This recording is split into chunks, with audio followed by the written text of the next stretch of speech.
I grew up to study the brain because I have a brother who has been diagnosed with a brain disorder, schizophrenia. And as a sister, and later as a scientist, I wanted to understand why is it that I can take my dreams, I can connect them to my reality, and I can make my dreams come true. What is it about my brother's brain and his schizophrenia that he cannot connect his dreams to a common and shared reality, so they instead become delusion? So I dedicated my career to research into the severe mental illnesses, and I moved from my home state of Indiana to Boston, where I was working in the lab of Dr. Francine Bennis in the Harvard Department of Psychiatry. And in the lab, we were asking the question, what are the biological differences between the brains of individuals who would be diagnosed as normal control, as compared with the brains of individuals diagnosed with schizophrenia, schizoaffective, or bipolar disorder? So we were essentially mapping the microcircuitry of the brain, which cells are communicating with which cells, with which chemicals, and then in what quantities of those chemicals. So there was a lot of meaning in my life because I was performing this type of research during the day. But then in the evenings and on the weekends, I traveled as an advocate for NAMI, the National Alliance on Mental Illness. But on the morning of December 10, 1996, I woke up to discover that I had a brain disorder of my own. A blood vessel exploded in the left half of my brain. And in the course of 4 hours, I watched my brain completely deteriorate in its ability to process all information. On the morning of the hemorrhage, I could not walk, talk, read, write, or recall any of my life. I essentially became an infant in a woman's body. If you've ever seen a human brain, it's obvious that the two hemispheres are completely separate from one another. And I have brought for you a real human brain.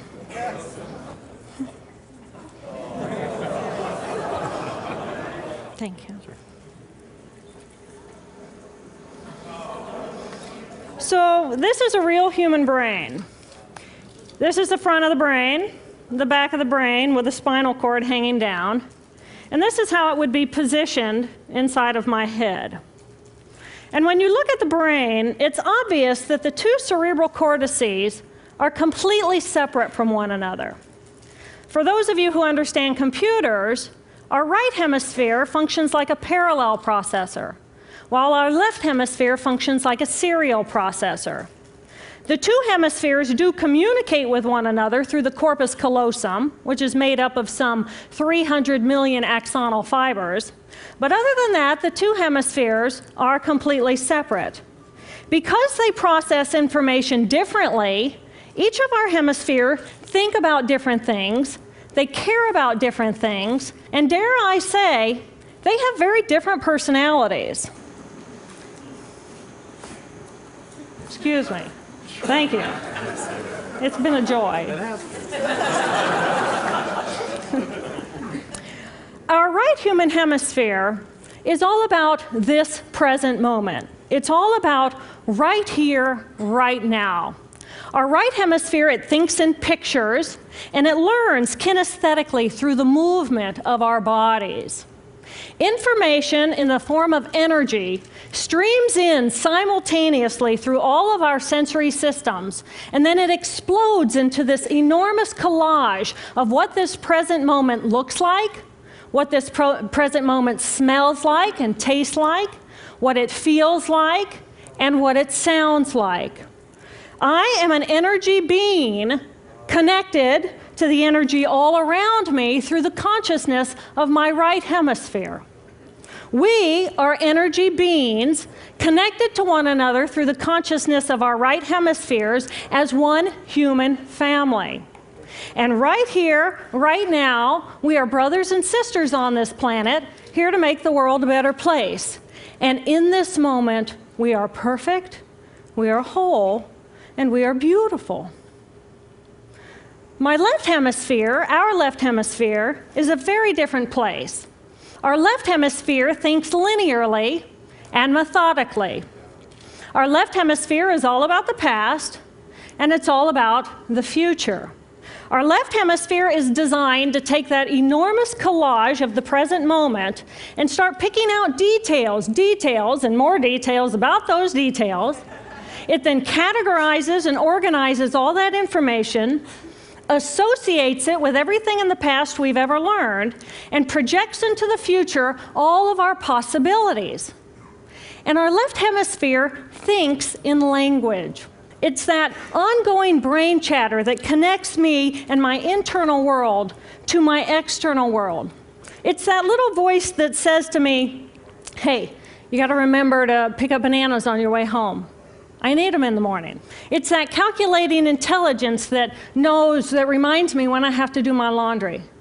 But perhaps most important, it's that little voice that says to me, I am. I am.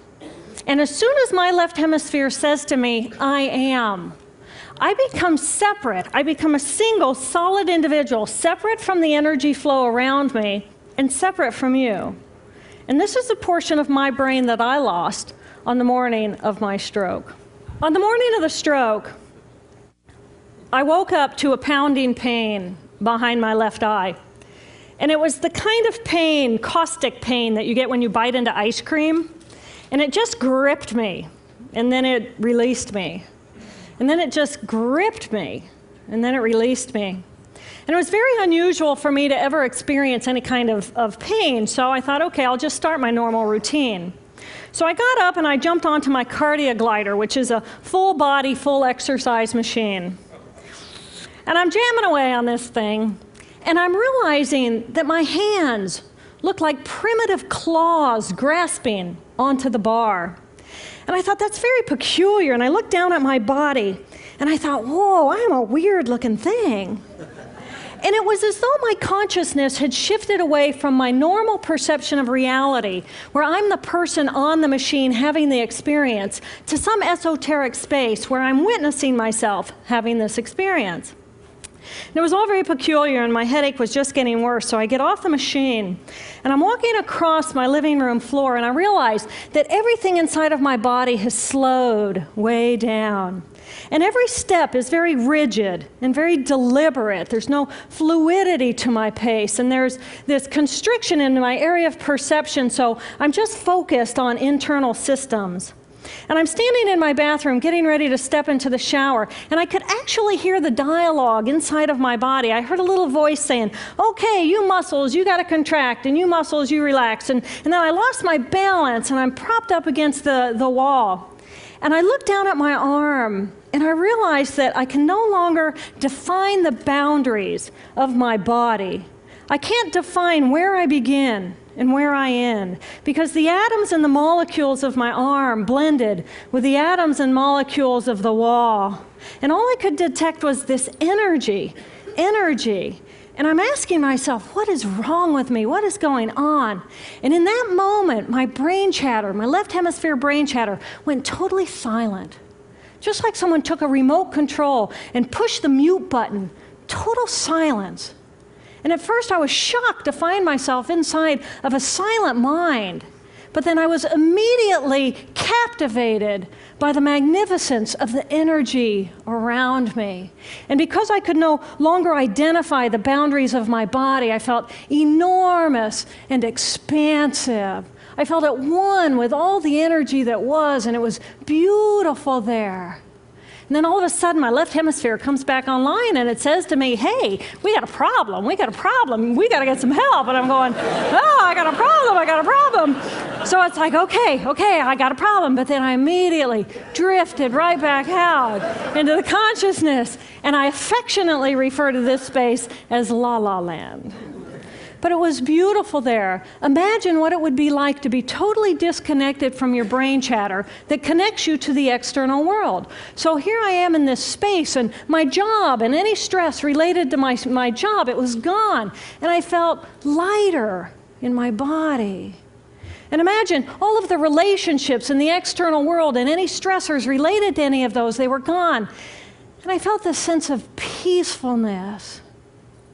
And imagine what it would feel like to lose 37 years of emotional baggage. Oh, I felt euphoria. Euphoria. It was beautiful there. And then again, my left hemisphere comes online and it says, hey, you've got to pay attention. We've got to get help. And I'm thinking, I got to get help. I got to focus. So I get out of the shower and I'm mechanically dressed and I'm walking around my apartment and I'm thinking, I got to get to work. I got to get to work. Can I drive? Can I drive? And in that moment, my right arm went totally paralyzed by my side. Then I realized, oh my gosh, I'm having a stroke. I'm having a stroke. And then the next thing my brain says to me is, wow, this is so cool. This is so cool. How many brain scientists have the opportunity to study their own brain from the inside out?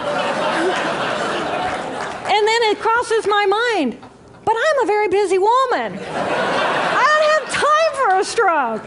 It's like, okay, I can't stop the stroke from happening, so I'll do this for a week or two, and then I'll get back to my routine. Okay, so I got to call help. I got to call work. I couldn't remember the number at work. So I remembered in my office I had a business card with my number on it. So I go into my business room. I pull out a 3-inch stack of business cards. And I'm looking at the card on top. And even though I could see clearly in my mind's eye what my business card looked like, I couldn't tell if this was my card or not, because all I could see were pixels. And the pixels of the words blended with the pixels of the background and the pixels of the symbols, and I just couldn't tell. And then I would wait for what I call a wave of clarity. And in that moment, I would be able to reattach to normal reality. And I could tell, that's not the card, that's not the card, that's not the card. It took me 45 minutes to get 1 inch down inside of that stack of cards. In the meantime, for 45 minutes, the hemorrhage is getting bigger in my left hemisphere. I do not understand numbers. I do not understand a telephone, but it's the only plan I have. So I take the phone pad and I put it right here. I take the business card, I put it right here, and I'm matching the shape of the squiggles on the card to the shape of the squiggles on the phone pad. But then I would drift back out into la la land and not remember if when I come back if I'd already dialed those numbers. So I had to wield my paralyzed arm like a stump and cover the numbers as I went along and push them so that as I would come back to normal reality, I'd be able to tell, yes, I've already dialed that number. Eventually, the whole number gets dialed, and I'm listening to the phone, and my colleague picks up the phone, and he says to me, and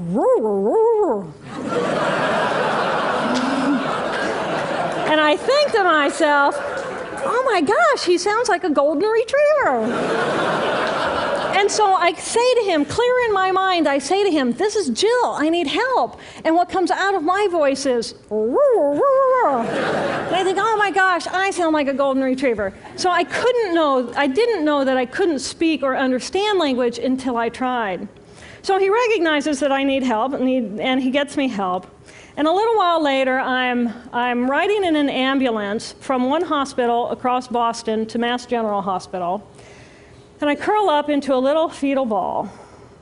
And just like a balloon with the last bit of air just right out of the balloon, I just felt my energy lift and I felt my spirit surrender.